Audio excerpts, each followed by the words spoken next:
Good afternoon. Welcome to Grand Rounds today. As always, I will ask you to sign the attendance record at the back of the auditorium and also to fill out and turn in the program evaluations that you picked up on the way in. If you could give us any ideas in regards to future topics or future speakers, we always appreciate those. Today, I have the pleasure of introducing Dr. Amal Rahhal. Dr. Rahhal is board certified in internal medicine and endocrinology, and also completed a clinical fellowship in metabolic bone disease at the University of Iowa, where she remains as a clinical professor in the Department of Endocrinology.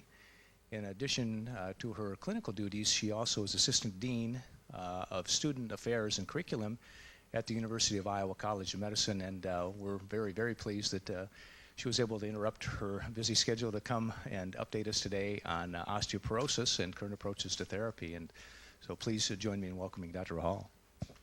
Thank you.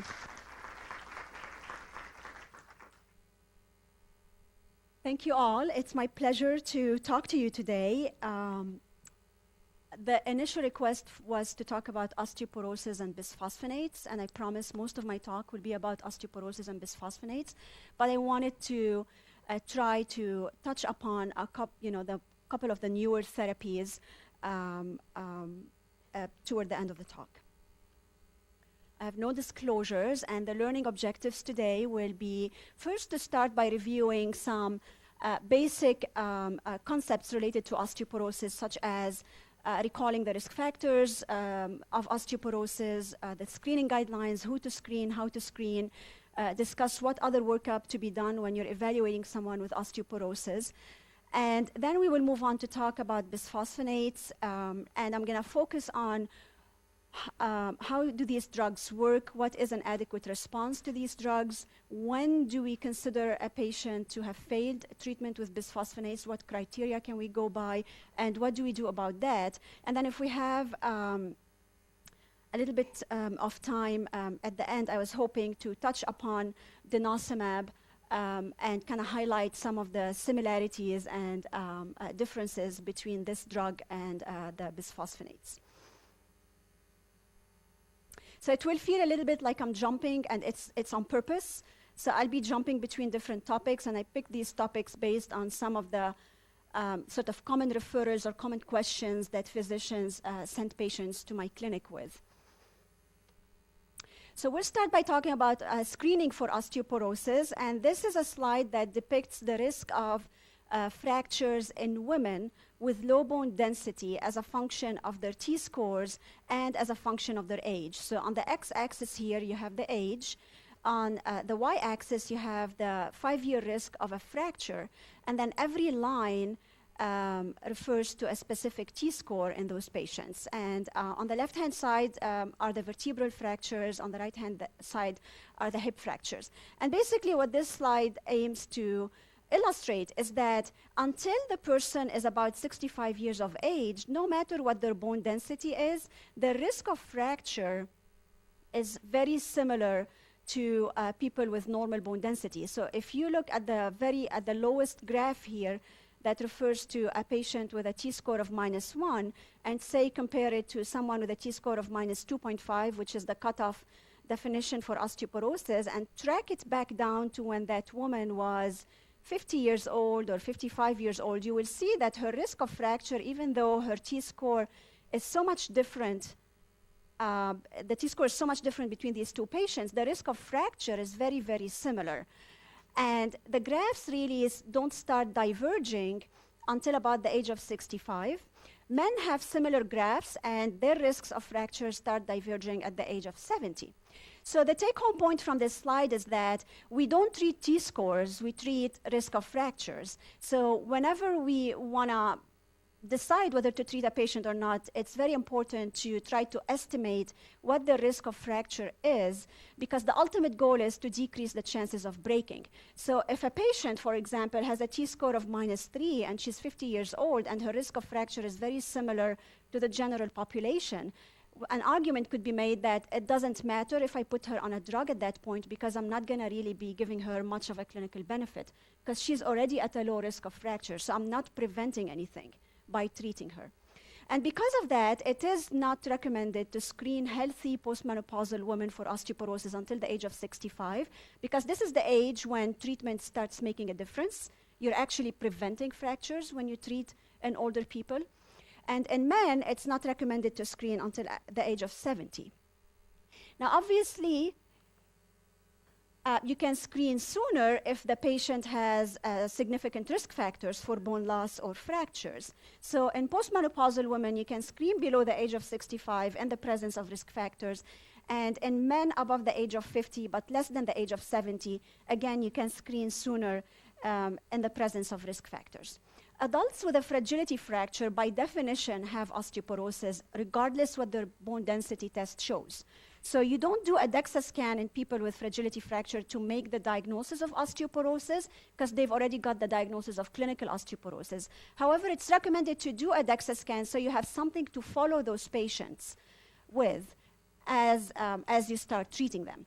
I mean, ideally, our main outcome is to prevent a fracture, but you don't want to wait until the next fracture happens to decide that treatment is not working. So you use the T-score as a surrogate marker to follow their response to therapy, but not so much to make a diagnosis in this particular group. And the clinical risk factors are the following. Most of you are probably very familiar with all, if not with most, if not all of them.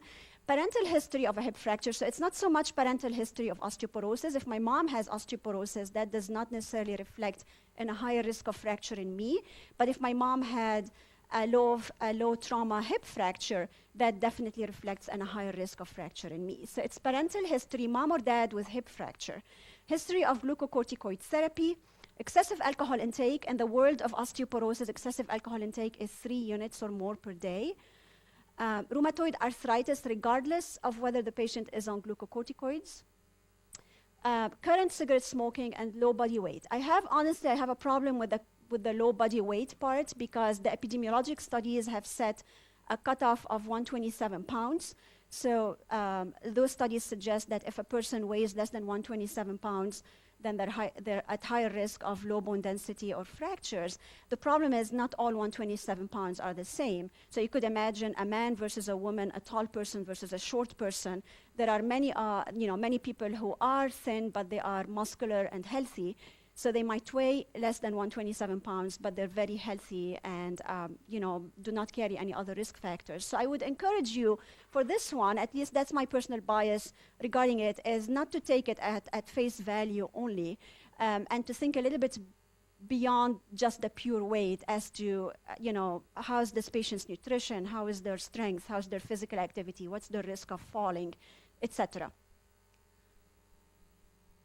All right, and I'm going to go back to just to spend a couple of slides here talking about about fragility fractures or low-impact fractures. And the definition of a fragility fracture is a fracture that happens from a fall equal or less than standing height. So obviously, the simplest way to demonstrate that is if I'm standing here and I twist my ankle and I fall down and I break my hip, that's definitely a fragility fracture.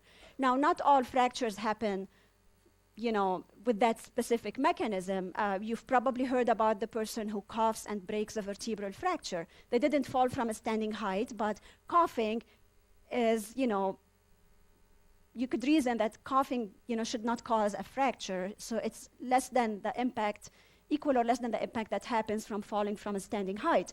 I have a patient, trying to flip the comforter on her bed, and then she broke 2 vertebral bodies. So definitely that is a low impact fracture, even though she didn't fall.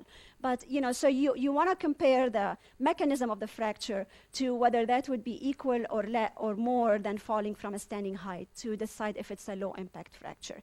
If that happens, though, that is an automatic diagnosis of osteoporosis, unless you have a really good explanation otherwise, unless the patient has bone cancer, so that's a pathologic fracture, or multiple myeloma. But in the absence of something else that would clearly explain that fracture, that patient has clinical osteoporosis. So you don't need any more testing to confirm the diagnosis, but it's recommended to test so you have something to follow in the future. Unfortunately, however, this is not necessarily a very well-known fact universally. Studies have shown that following a hip fracture, there's anywhere between 8.4 and 36% increase in mortality, and that is double that of an age-matched control population. The higher mortality is in men. So if a man breaks their hip, they're more likely to fall at the higher spectrum of the mortality compared to a woman. However, and after a hip fracture, only about 2/3 of patients return to their home, and less than half of those patients will go back 100% to their pre-fracture physical abilities. So, if they were able to run, many of them will not be able to run. If they were able to walk fast, many of them will not be able to walk fast anymore. If they were able to walk slow, many of them will probably need a walker or a cane. But there is definitely a decline in their functional ability, even if they manage to go home, knowing that about 1/3 of them never go back home. And there is a 2 to 5-fold increase in the lifetime risk of fracture, specifically in the first year after that hip fracture. So it's a major thing, it's a big thing, and the older you are, the more likely, the older the patient is, the more likely they are to get in real trouble or die after a hip fracture. So really, we need to be preventing those fractures, and one of the ways to prevent them is, ideally, if we caught that patient early and treated them for osteoporosis, we would be preventing, but at least catching them at the time they have their first fracture and starting treatment then, if it hasn't happened yet, would be a good thing. Unfortunately, less than 30% of such patients are treated for osteoporosis. So their hip is fixed, they go to rehab, from rehab they go back home, the osteoporosis question doesn't get looked at, and then guess what? Then they get readmitted, some months later or maybe a year later with another fracture or what have you.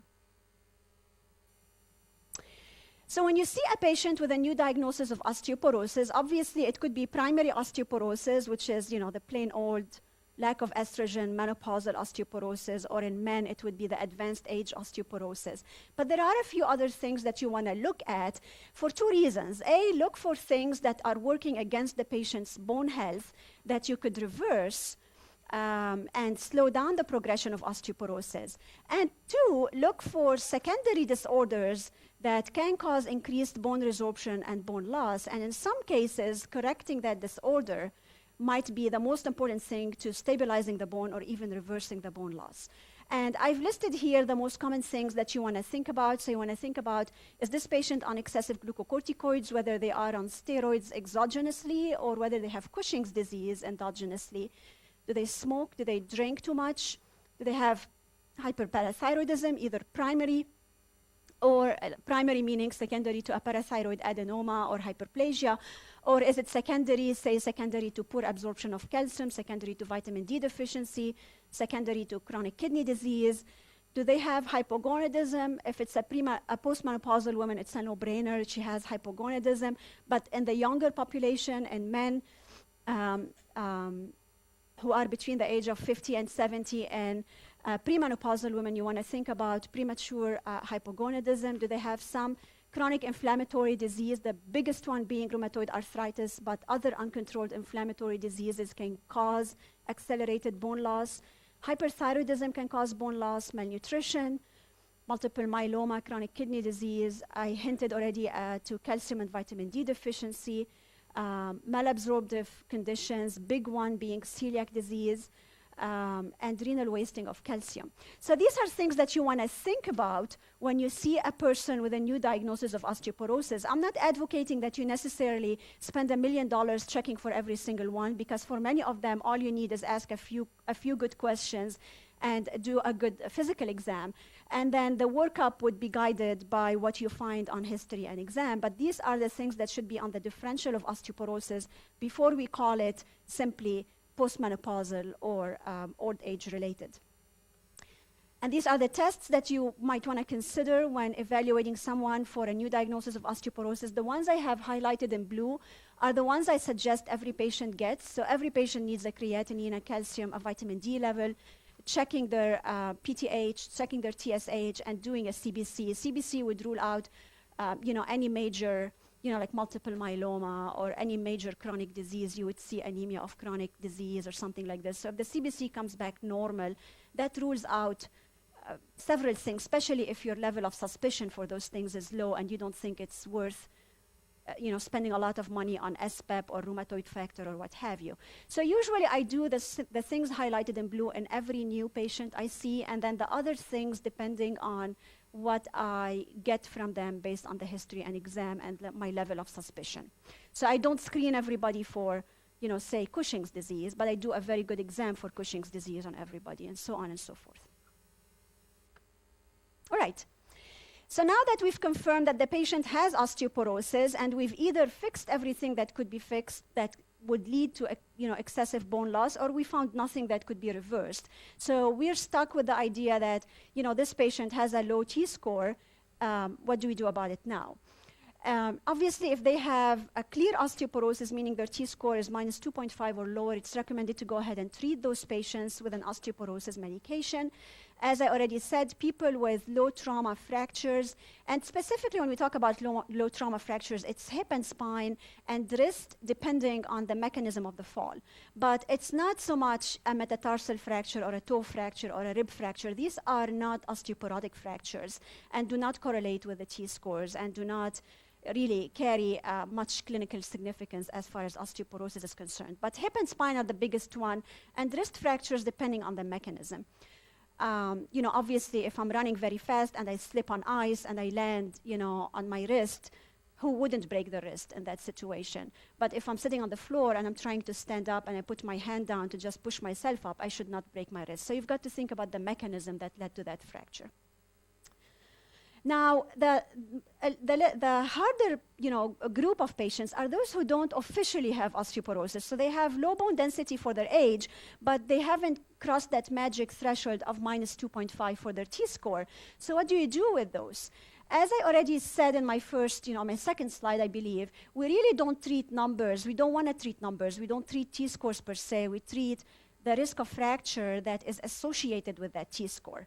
So basically, in people with osteopenia or low bone density for age, you want to try to estimate the risk of fracture. And depending on what that is, then you can decide if this is a person who needs to be treated for osteoporosis or not.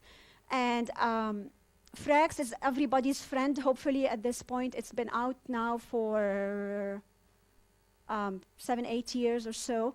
That's the website. I can never for the life of me remember it. I usually Google it, and that's usually the first thing that shows up on my search. So I go to it. You want to put the patient's, it will ask you what country you are in and the ethnicity of the patient. And many countries actually do have FRAX that is adjusted, to their background. You want to put the age, the sex, obviously, some information, weight and height. And these are the risk factors that I already showed you. Does the patient have a parental history of hip fracture? Do they have a previous fracture themselves? Do they smoke? Do they use glucocorticoids? So these are the osteoporosis risk factors that you plug in. When you go here, you want to select the brand of the machine that your DEXA scan was done with, such as, if it's a lunar or a hologic. So when you go to the drop-down menu here, you can select your machine and then put the raw bone density at the femoral neck in grams per centimeter square, not a T-score. If you don't know the brand of your machine, or you don't know, for some reason, the report of your DEXA does not give you the raw bone density, it only gives you a T-score, then you could select T-score from this drop-down menu and put the T-score there. But it has to be the femoral neck T-score. And then you hit calculate, and then you will get the 10-year risk of fracture in these patients. In the United States, if the probability of a major osteoporotic fracture is 20% or more, or the 10-year probability of a hip fracture is 3% or more, then it's recommended to go ahead and treat that patient. And you will see that we tolerate much less hip fractures than anything else because these are associated with significant cost, mortality, and morbidity. So this is why the threshold is set so much lower for a hip fracture. All right. So you've decided to treat your patient. What are the options? There's a menu that's been growing steadily, not fast enough, but steadily. So we have a big class of medications called the anti-resorptive agents, and these are the drugs that will stop the bone loss. And then we have a couple of drugs in the anabolic category, and these are the drugs that will enhance bone formation or bone building. Now, among the anti-resorptives, we have the selective estrogen receptor modulators, raloxifene. We have the big family of bisphosphonates. Denosumab is a biologic agent, and then calcitonin and estrogen are hormones. Bisphosphonates tend to be the first-line therapy for most patients. Denosumab is another drug that has been gaining momentum, but still bisphosphonates for most people is probably the most appropriate first-line therapy. In the anabolic group, traditionally we've had teriparatide. We've had it for close to 15, 20 years. And just in the last few months, abaloparatide was added. Teriparatide is a recombinant human parathyroid hormone. Abaloparatide is a recombinant parathyroid, PTHRP, parathyroid-related protein or related peptide. So they're very similar in their function, but not exactly the same. And this is just a rough, I tried to compile most of the major trials for these drugs, looking for what do you expect from any one of these drugs. And I listed in the middle column here, how much % improvement in bone density would you expect with any given class of drugs. And what you will notice is it's typically in the single digits. And on the right-hand column, I show the fracture prevention efficacy of those drugs. So how much prevention of fractures would you see? And this is obviously relative fracture prevention. So you will see that all of these drugs decrease the risk of fractures in the double digits. So for example, raloxifene decreases the risk of a vertebral fracture by 30%. Bisphosphonates decrease the risk of a vertebral fracture anywhere between 40 and 70%. The higher prevention being in people with pre-existing fractures. They decrease the risk of a hip fracture by 40 to 50%, so on and so forth. Some drugs are more potent than others, as you will see. But the really impressive thing here is that even though they improve bone density by 2 or 3 or 4 or 6 or maybe 10%, they decrease the risk of fracture by 30 or 40 or 50 or 70%. So why? That is something that caught the attention of investigators right from the beginning when these trials were being done. That is, why is there that discrepancy or disconnect between the degree of improvement in bone density and the degree of fracture protection? And it turns out that the improvement in bone density only accounts for about 16% of the fracture prevention observed with drugs. So really, the majority of the fracture prevention that we observe with these drugs is not so much the improvement or the increase in bone quantity, which is bone density. It's actually improvement in the structure of bone, which is not captured or measured by a DEXA scan.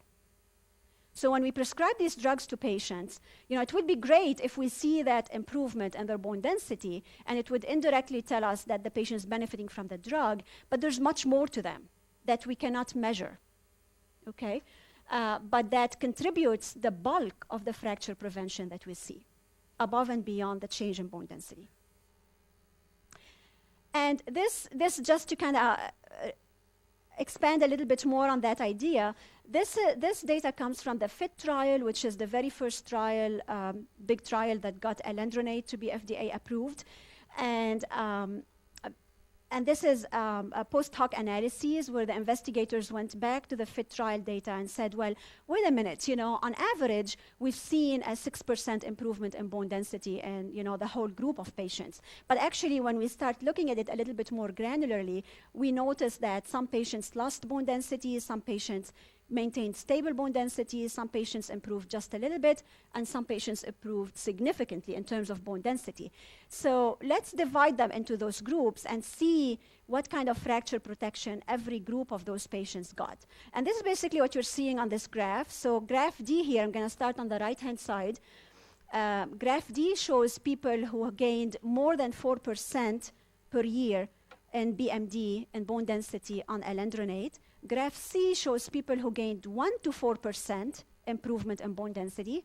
Graph B shows people who really did not gain, kind of maintains, or actually lost 0 to 4% bone density, so lost a little bit. And graph A shows people who lost more than 4% per year on their DEXA scan. So just to recap, gained more than 4%, gained 0 to 4%, lost 0 to 4%, lost more than 4%. And the gray graph shows the people on alendronate. The white bar shows the people on placebo. You will see that across all the groups, there was less risk of fracture in people who got the alendronate, regardless of how much change was observed in their bone density. And that benefit, now granted, people who had, more growth or more increase in their bone density got a little bit more fracture protection, but there isn't like a huge gradient, 66%, 51%, 53%. So it's in the same general area. The only group that did not have a significant fracture protection are those who lost more than 4% per year on their DEXA scan. They still had some protection, 39%, but it was not statistically significant. Now, we don't have any data since then. The big question is it just a matter of power here? Maybe they didn't have enough people in this particular group to show power, because really a 40% protection is kind of a big number.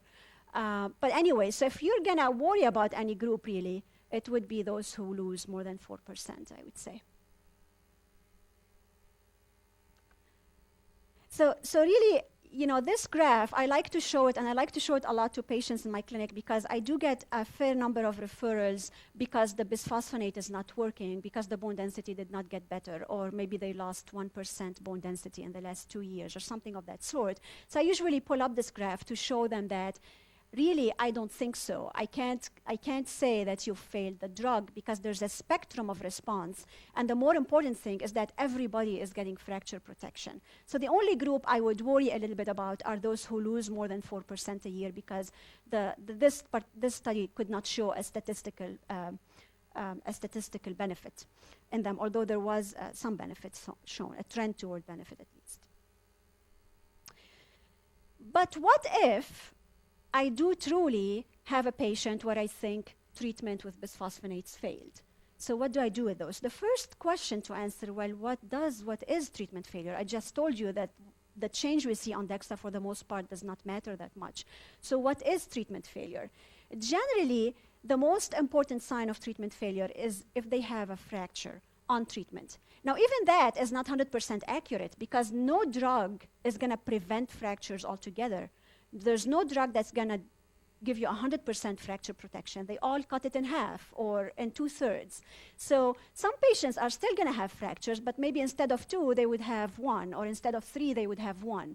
So even that is not necessarily a sign of drug failure, but who likes to have their patients have a fracture when we are treating them to prevent a fracture? So this would be an incident that would make me reconsider the treatment decision. Am I giving them the best I can? Could I do a little bit better than that? And then if someone loses more than 4% in 1 year on their DEXA scan, then again, that gives me pause as what could be going on. Is there a problem with the drug? Is it not working, or not absorbed, or not being taken altogether, or what have you? Okay? But this is not written in stone, and this is not 100% a definitive sign of drug failure, but these are the situations where you've got to seriously consider treatment failure. And then the next step is, well, why did treatment fail? The first thing I do, so when I have someone whose bone density has dropped significantly on a certain treatment, or who managed to have yet another fracture on treatment, the first thing to do is to rethink the evaluation for secondary causes of osteoporosis. So remember that list where I said, maybe they have Cushing's, maybe they have multiple myeloma, maybe they have celiac disease, hyperthyroidism, hyperparathyroidism. I actually go back and go through that list again at that point. Because even if when I worked them up 3 years ago, they checked out negative on all of it, it doesn't mean that nothing has happened in the meantime. They could have developed one of those conditions since then, and maybe that's the reason why the drug is not working, because there's a condition working against the drug. So then I would redo my evaluation, and honestly, I'm a little bit more aggressive at that point, in that I'm more willing to check for things that I don't have a high suspicion for. than I am at the beginning. Because now this is a patient who's failed treatment. So I'm more likely to check for celiac by doing antibodies or to do a 24-hour urine collection for cortisol, even though they might not look cushingoid on exam. So I'm a little bit more aggressive at this stage because this is a patient who's not responding to treatment, as opposed to a naive, fresh patient. Then the next part is, so I do that in pretty much everybody. I kind of go back to the drawing board and, try to rethink the case from zero. But then there are a few other things to consider. What if there is a problem in taking the drug? So bisphosphonates, oral bisphosphonates, about 1% of the tablet gets absorbed. So everything that we see in terms of protection is really 1% of the dose we take. So, a treatment dose of alendronate is 70 milligrams a week. Really, only 1% of that is getting into the patient's system. So 0.7 milligrams or maximum 1 milligram. So really, it doesn't take a lot to lose that, okay? So you've got to think, is the patient taking it correctly? Patients are very good at taking it at empty stomach because that's what it said on the bottle, that's what it said in the package insert, that's what we tell them, that's what the pharmacist tells them. But we often forget to tell them, don't take it along with your 5 other pills. So typically, if you ask enough questions, you will realize that, oh yeah, I do take it on empty stomach, but then there is my omeprazole, and I take the calcium tablet, and I take my atenolol and lisinopril. I put them all together in my hand, I swallow them with a big glass of water, and I wait half an hour to eat breakfast. There's a big chance that taking the alendronate with all of these other pills has taken care of the 1% that you would have absorbed. So they're probably not absorbing it. So it truly has to be by itself on empty stomach. Another caveat is, yes, I take it on empty stomach and I wait half an hour to eat my breakfast, but I take it with my coffee. That again takes care of it. Okay, so it truly has to be by itself, no other pills, a glass of water, half an hour or 45 minutes before you put anything else in your stomach other than water. And actually, I do have, it's anecdotal, but I could think of at least 5 patients where that's all it took to make them respond to the drug, is make them take it correctly. And then do not underestimate how many people skip those doses. These drugs are super cumbersome to take, even if it's just once a week. And actually, some patients tell me because it's once a week, it's hard to remember. If it was an everyday thing, it would probably be more likely for them to remember. But they're cumbersome. And, they often, we all know how patients report compliance. Do you take your drug? Yes, I take it. But then I ask, well, how many doses do you think you skip in a month?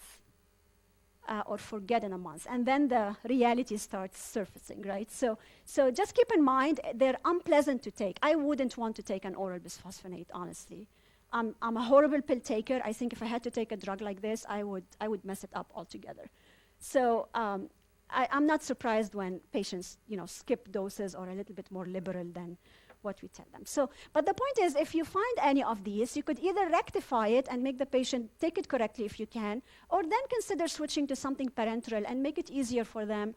This way you guarantee compliance, you guarantee the drug is getting into them. They don't have to remember to take it every day or every week or what have you. Now, the other part is, let's say they're doing all of that correctly, and you've done your secondary workup and you found nothing new, the patient is fine.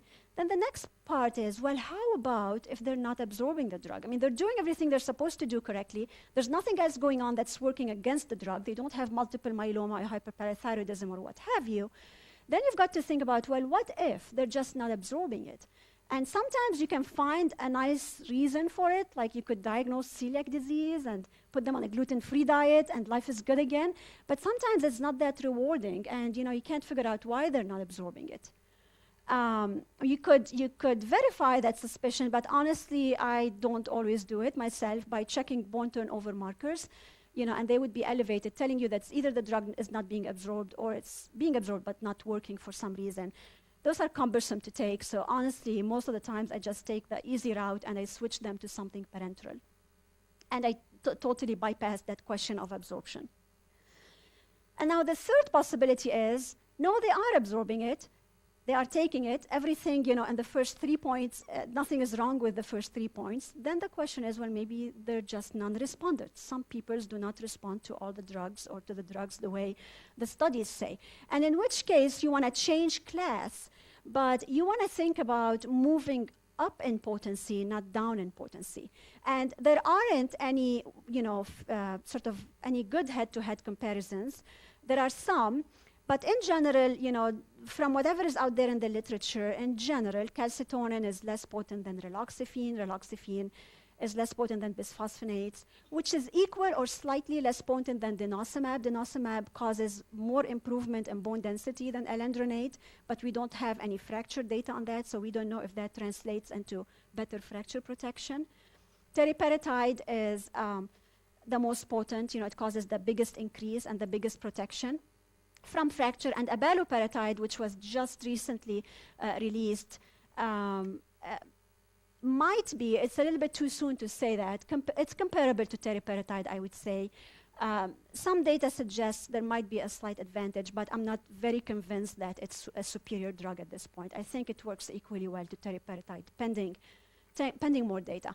And I put an asterisk here because this is really my reading of the literature, so not all of those drugs have head-to-head comparisons. Actually, most of them don't. So in some cases, I'm just going by individual studies and trying to put them together. But the point is, if someone is on bisphosphonates and they're doing everything right and the drug is not working for them, and I want to step up therapy or change class, I want to go up in potency. Where's my mouse? I want to go up in potency. I don't want to go down in potency. Okay? All right. And this will bring me now, see how I'm jumping between topics? This will bring me now to talking a little bit about, well, how long do you treat someone? So if they're responding to the bisphosphonate well and everything is going well, how long do you treat someone with a bisphosphonate? And really the main reason that we even ask this question is because we're concerned about the long-term side effects of these drugs, the biggest one being the risk of subtrochanteric fractures. So first, let's define subtrochanteric fracture. A subtrochanteric fracture is a fracture of the femur that occurs below the lesser trochanter, between the lesser trochanter and the femoral epicondyle. So in this shaft here, in the shaft of the femur. Not above. So if it happens between the greater trochanter and the lesser trochanter, that is an intratrochanteric fracture. This is a typical osteoporotic fracture. If it happens across the femoral neck here, that is a femoral neck fracture, which is the most common hip fracture that happens with osteoporosis. So femoral neck fracture and intertrochanteric fracture are your typical osteoporotic fractures. The subtrochanteric fractures can definitely happen as a result of osteoporosis. They can happen as a result of any trauma, car accident, fall, whatever. But they also can happen as a side effect from over-treatment with anti-resorptive agents, which is what I'm going to talk about right now. When they happen as a side effect from anti-resorptive agents, they typically happen with prolonged use, and they have a particular appearance on X-ray. They usually happen after no or minimal trauma. A typical story is, I was walking, from my house to my car, and all of a sudden I had this bad pain in my leg, and I fell down, and they took me to the ER, and turns out I had a fracture in my femur. So usually it takes nothing to get that fracture. The truth is, most of these patients would have been complaining of hip pain. About 70% of them would have come to someone or at least experienced hip pain prior to that fracture occurring. So there is a prodromal sign if we are careful enough. So I would urge you, when you see your patients on bisphosphonates or any anti-resorptive, to ask them about leg pain and hip pain. So typically they have leg pain, and it's because of that stress reaction that's happening in the femur before it progresses into a full fracture. So make sure you ask about hip pain. And if they do report hip pain, it used to be that, we would feel it a little bit, move their leg, and tell them, oh, it's probably a little bit of arthritis, don't worry about it. No, yes, worry about it. Okay, send them for an X-ray of their leg and ask the radiologist specifically to comment on a stress reaction in the cortex of the femur. Because, up to 70% of the patients, if we're careful enough, will have that, and we hopefully can catch it before it turns into a full fracture. All right, so why do these subtrochanteric fractures happen with bisphosphonates? So first I would like to review with you what happens with bone turnover in general. And this is a very simplistic cartoon that shows our osteoclasts, which are the cells in our bone whose job is to break down the bone, and then our osteoblasts, which are the cells whose job is to build the bone. And bone turnover starts with the osteoclasts coming in and creating what is called resorption pits. So they cause bone resorption, bone breakdown, they create this resorption pit, and then the osteoblasts follow them and they fill up these pits with the protein matrix. And then there's a third phase where we deposit calcium and phosphorus mineral on top of that protein matrix to mineralize the bone, and then we have newborn. Now this process is essential for regular sort of turnover or regular repair and maintenance of our bones. So all of us are having bone turnover at any given point in time, and that is to be expected. But when we have osteoporosis, the osteoclasts are stronger than the osteoblasts, so basically they are causing more bone loss than the osteoblasts can keep up with, and we end up with a net bone loss. So then, a bisphosphonate or an anti-resorptive agent would be a perfect sort of drug proposal to reverse osteoporosis. And what these do is they disable the osteoclasts by different mechanisms depending on what drug we are talking about. The end result is there's no osteoclast, or it's a defective osteoclast, so there's no bone resorption. So we slow it down significantly or stop it.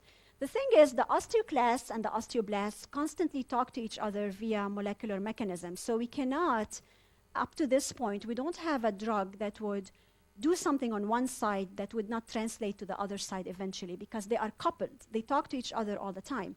So by us using a bisphosphonate to stop the osteoclasts, what we are doing, eventually what's going to happen is the osteoblasts are also going to stop. So the whole bone turnover will come down. It's not like we're stopping resorption and letting building happen, uncontrolled. Everything is going to come down. So all of the bone turnover comes down. That's why osteoporosis gets better. And, that's one of the mechanisms by which we decrease risk of fracture. The problem is we need that mechanism to repair the wear and tear that happens to our bone. So if you over-suppress bone turnover, what could happen is accumulation of damage or microcracks in our bone, which is basically the damage that happens from wear and tear, but it's not being repaired, so it's staying there, and more is being added every day or every month or what have you. And then once we have enough of those in the bone, then that could lead to those subtrochanteric fractures.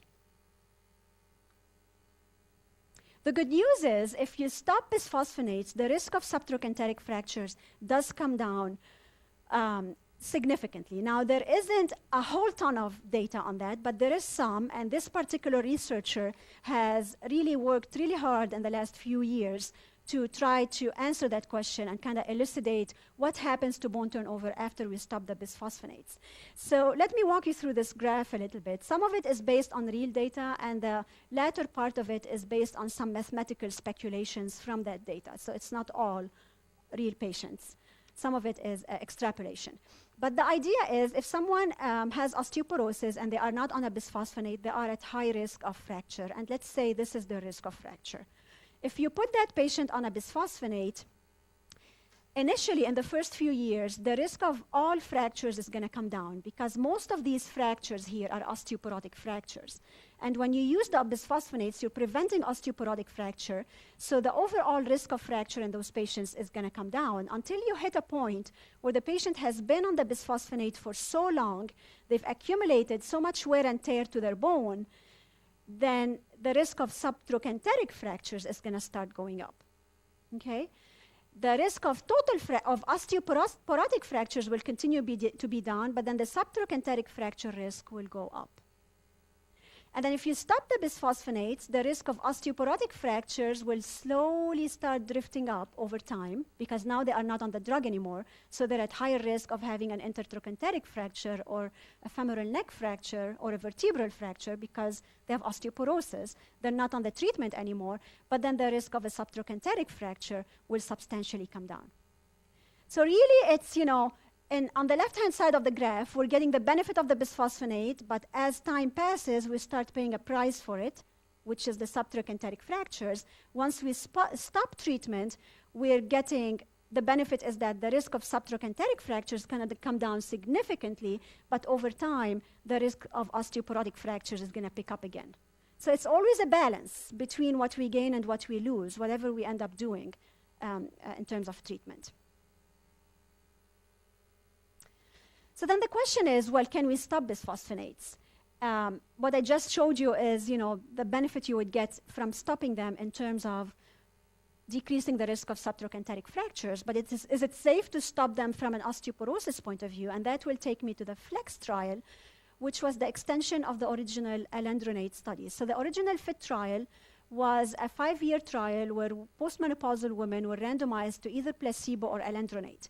And at the end of those 5 years, the results showing that alendronate improves bone density and decreases fracture were published, and then the FDA approved alendronate for treatment of osteoporosis. Now, there was an extension to the FIT trial, which is the FLEX trial. But this time, they only took the women who had been on alendronate for 5 years.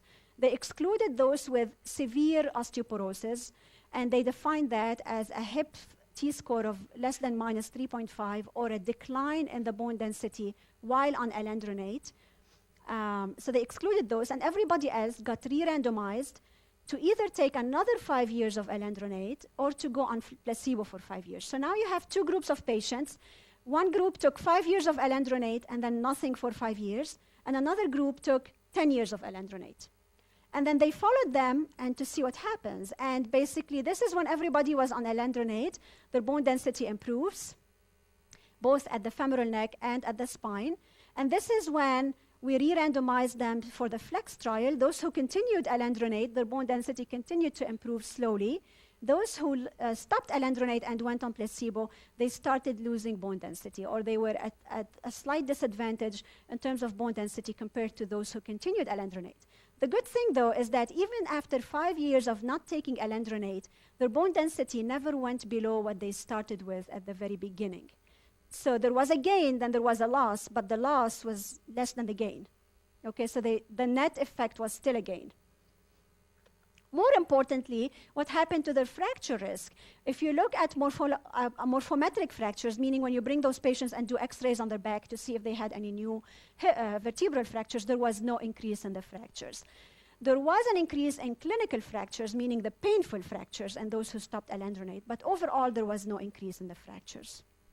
So that's all good, and basically tells us that yes, it is safe from an osteoporosis point of view to give the patient a break from the bisphosphonate based on the FLEX trial, but we have to be careful in selecting low-risk patients, because in the FLEX trial, they excluded the high-risk patients. So not everybody is a candidate, but the correct patient, when chosen correctly, we can give them, after 5 years of treatment with alendronate, we can give them a break, and for up to 5 years, and during those 5 years, their bone density is expected to start drifting down, but we do not expect a huge loss.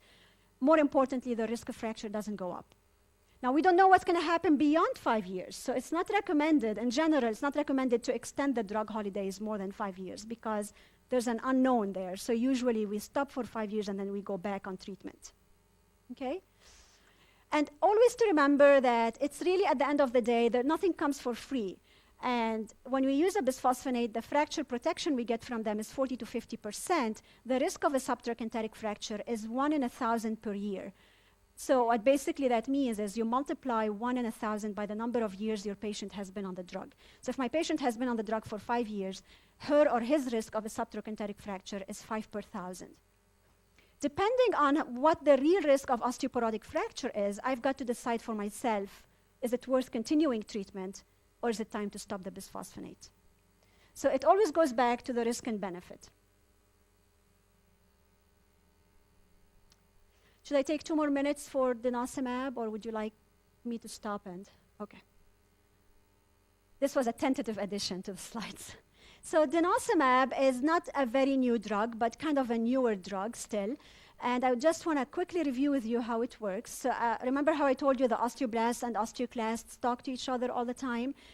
One of the major mechanisms for that crosstalk is that the osteoblasts produce this molecule called rank ligand. And the rank ligand has receptors on the pre-osteoclasts, on the osteoclast precursors, when the rank ligand binds to its receptor on the osteoclast precursor, it leads to differentiation of that precursor into a mature osteoclast. So the osteoblast wakes up the osteoclast in a way, okay? And denosumab is a soluble rank ligand receptor. So when we inject the patient with denosumab, we're putting these rank ligand receptors that are gonna scavenge the rank ligands while they are still in the serum before they hit the receptor, their receptor on the osteoclast precursor, so they will prevent differentiation of pre-osteoclasts into mature osteoclasts. And thus, we don't have bone resorption, or we prevent bone resorption or slow it down, and that's how the drug decreases bone loss. The improvement in bone density you would expect with denosumab is actually about 9% in the first 3 years, and this is the FREEDOM trial, which is the sentinel trial for denosumab. And if you continue it for 6 years, for 3 more years, you get a little bit more gain, so the total would be about 15% in 6 years. And at the hip, it would be about 7%, 7.5% in 6 years. And this lower graph here just shows people who did not get who got placebo in the first 3 years and then got randomized to denosumab later. They were kind of trying to catch up and had the same gain as the people who were initially randomized to denosumab. So it does improve bone density. More importantly, it decreases the risk of fracture. It cuts the risk of vertebral fractures by about 68%. It cuts the risk of a hip fracture by about 40%, and the risk of non-vertebral fractures by about 20%, which is really the outcome we're looking for. So all of that is great. In terms of side effects, there are some really, honestly, after years of using it now, these are the initial side effects that were seen in the clinical trial, but they're not a major, it doesn't seem like they're a major issue in clinical practice. There were cases of eczema, flatulence, and cellulitis at the site of injection with denosumab, which hasn't been a big deal, in real practice. However, when this drug got released, initially people were thinking, well, great, and this was like a few years after the concerns about subtrochanteric fractures and osteonecrosis of the jaw started arising with bisphosphonates. So everybody was excited about denosumab, is that, hey, we have a new drug, so we don't have to worry about subtrochanteric fractures and osteonecrosis of the jaw. Well, probably we can't relax that much, because there have been cases of both reported with denosumab, especially osteonecrosis of the jaw. There's been several cases of ONJ with denosumab. There's been a few cases of atypical subtrochanteric fractures with denosumab. Now, most of those patients were treated with bisphosphonates before they went on denosumab, so it's still unclear whether it's the denosumab that caused the subtrochanteric fracture, or whether it was sort of the effect or the leftover effect from the bisphosphonates they used before. But I take this data as being basically telling me, don't be very reassured, stay vigilant, don't take it for granted. There's still a risk. Even if I put my patient on denosumab, I still have to counsel them about these possible side effects and monitor for them. The more interesting issue, though, that's kind of been more of a hot topic in the last year or so, is the question of, well, can I do a drug holiday with denosumab like I would do with a bisphosphonate? And the answer is no. Because if you stop denosumab, so here patients were treated with denosumab for 24 months. The red line is denosumab, the yellow line is alendronate. So 24 months of treatment. Denosumab, as I told you earlier, seems to have a little bit of an advantage in terms of improvement in bone density over alendronate, but we don't know if that necessarily translates in fracture protection. But anyway, at 24 months, they stopped the drug. So they stopped alendronate and they stopped denosumab. The patients who took alendronate, like we know from the FLEX trial, their bone density drifted down slowly, but not majorly. While the patients who were on denosumab, they basically lost everything they had gained in those 2 years within 12 months. So really, if you stop denosumab, you can predict or expect all the gain you got on treatment to go away within that year. And this has been paralleled by biochemically. We know that bone turnover does increase in those patients and increases above baseline levels too. So it increases significantly. The most concerning piece of this story came out earlier this year when a couple of reports came out suggesting that patients who had been on Denosumab and stopped Denosumab had a higher frequency of vertebral fractures during the first year of stopping. Now, it hasn't been confirmed beyond doubt yet because it's only a few case reports and case series, so there's not a ton of data to support this, but it's clearly a concern, and it kind of makes sense because we know their bone turnover increases significantly, their bone density drops significantly, so it didn't come as a total surprise that they have more fractures when the bone turnover goes up that much. So this is discouraging because basically what it means is if you treat someone with Denosumab, you've got to keep them on it forever and ever. You cannot give them a drug holiday. That is one way to go about it. Now, what we're starting to do, but there's no data to support this yet, is when we start thinking of stopping Denosumab, it's recommended to consider giving them a bisphosphonate for some time as a consolidation therapy to basically seal the gain. Okay, so they've gained that bone density from the Denosumab, give them some bisphosphonate, seal it into the bone. The bisphosphonate sticks to the bone, so even if the patient stops taking it, the effect doesn't go away right away because the bisphosphonate is in their bone. It's sitting in their bone. So the idea is consolidate the Denosumab with a bisphosphonate before, for some time before you give them a drug holiday. Now, how long some time is, we don't know. There's some research going on right now, and in the next couple of years, hopefully, they will start publishing those results to inform that question. So at this point, it's sort of everybody is doing their own thing. And these are the take-home points from my talk. And I'll open it for questions. Yes? Would you consider inhaled steroids? I'm an allergist and take care of a lot of asthma and hay fever people. Is there a threshold amount of steroid inhaled and up the nose that has you excited about that as being relevant? Or there was an endocrinologist from Harvard who seemed to suggest at low doses the inhaled steroids were not impacting circadian rhythms and therefore not having an impact on bone density. The data gets murky when you're talking low dose. Any thoughts on that subject? So the question is about inhaled steroids or intranasal steroids and if those would affect bone density and at what threshold. I think that at very high frequency for a long period of time at high doses, I start getting worried about them. I'm not aware of any data that has defined a threshold very clearly, so I can't tell you how many years of intranasal steroid, will get me worried. But I mean, those patients typically, like if someone comes to me and they say, I've been taking inhaled and intranasal for the last 10 years and I use it every day, several times a day, I can't stop it. That will catch my attention, definitely.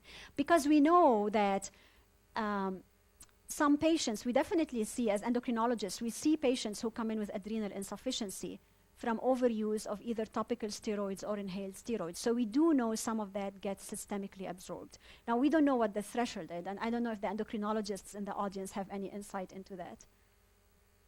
Typically, it's a lot. I mean, typically when you take the history, it's like, wow, you've been using that much, but I'm not aware of any literature about the amount exactly.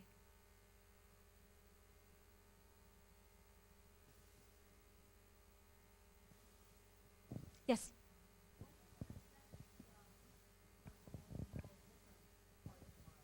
Why does it affect the femur bone and not a different part of the body? You mean the subtrochanteric fracture? So it goes, we don't know 100%, but here's my theory about it. The femur sits at an angle. It actually doesn't sit up, straight up. It kind of sits a little bit at an angle, yet it carries, so our weight and then the reaction of the ground to our weight is vertical. So our weight is down, the reaction of the ground through my feet is vertical. So there's all kinds of forces that hit the femur sort of on the side in a way. And normally the femur has to bend a little bit to accommodate those forces. So there's an inherent elasticity in the bone that allows it to absorb these forces. What happens, I didn't give you the full story with the bisphosphonates. So part of it is that the femur, like any other bone, accumulates micro cracks in it, but also it becomes very stiff with bisphosphonates, so it loses that elasticity. And given that it's being hit with eccentric forces, not always aligned with the axis of the bone, then it's more likely, to kind of succumb to that stress. The other piece to keep in mind is that this is the bone that probably works the hardest in our body. I mean, it carries a lot of weight, a lot of force in our body. But I think the geometry of the bone has to do with why it's affected. Yes? Can you talk about exercise and prevention of fractures? Does it have to be weight-bearing, or is a bicyclist and a swimmer protecting him or herself from fractures? What's the effect of exercise and whether it's weight-bearing or not? What's the effect of exercise on preventing fractures? Swimming and bicycling is not weight-bearing exercise. Weight-bearing exercise is when your bones are bearing your weight, so you actually have to be on your feet in a way. The unloading exercises do not affect bone density, and there's very good data to show that. So swimmers, no matter how heavily they swim, really that's not advantageous to their bone density.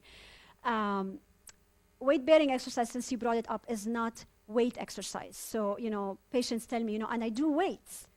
Yeah, that's good, but that's not what weight-bearing exercise is. Weight-bearing exercise means your skeleton has to bear your weight. If you add weight to that, that's good. Your skeleton is bearing more weight, but it's not really lifting weights per se. In terms of fracture protection, there's actually very little data in adults to document a benefit to exercise on bone density. There's some data from young adults, people in their 20s, and teenagers, sort of older teenagers, showing that high impact and high repetition exercise increases their bone density. In 2015, I believe it was 2015, there were 2 papers which are the first that I'm aware of that looked at exercise, at high impact exercise, truly in adults as an intervention and at their bone density, and it did show that their bone density increases by, like a couple of %. There wasn't any fracture data, they were not long enough. But the kinds of exercises that were involved in those studies were things that your average patient or most of us would not do. Things very high impact, like jumping, that thing where they hang their body, like they hold on to a bar and then they drop. There's a name for that exercise. So basically they hang up, their legs are not touching the floor, and then they drop their body. So they would do like several repetitions of that. I mean, most of my 70 or 60 or 80-year-old patients are not going to drop their body from a bar. I can't even lift my body on a bar to drop it.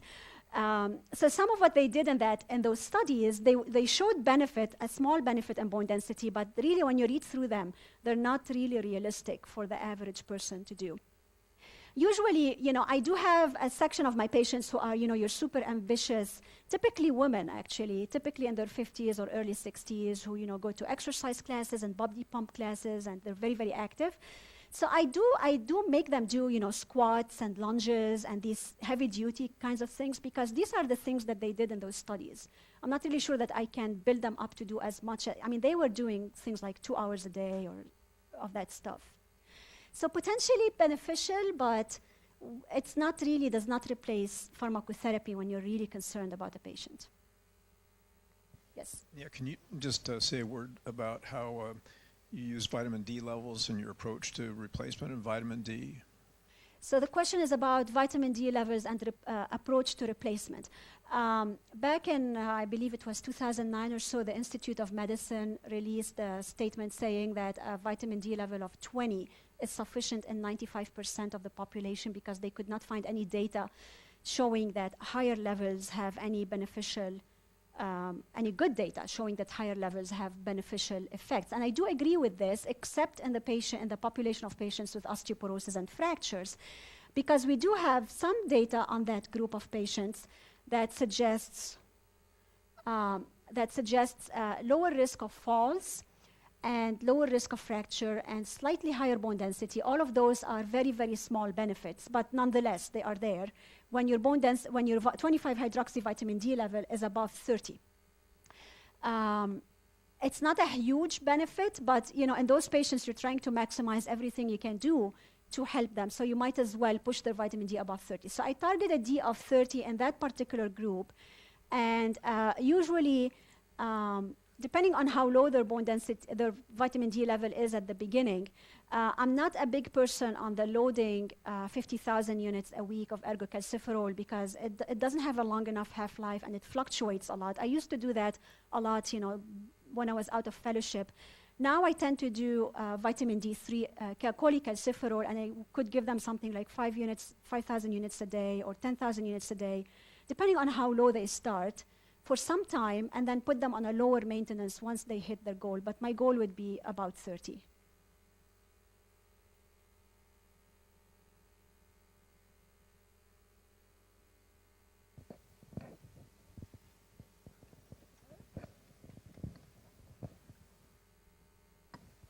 All right, thank you.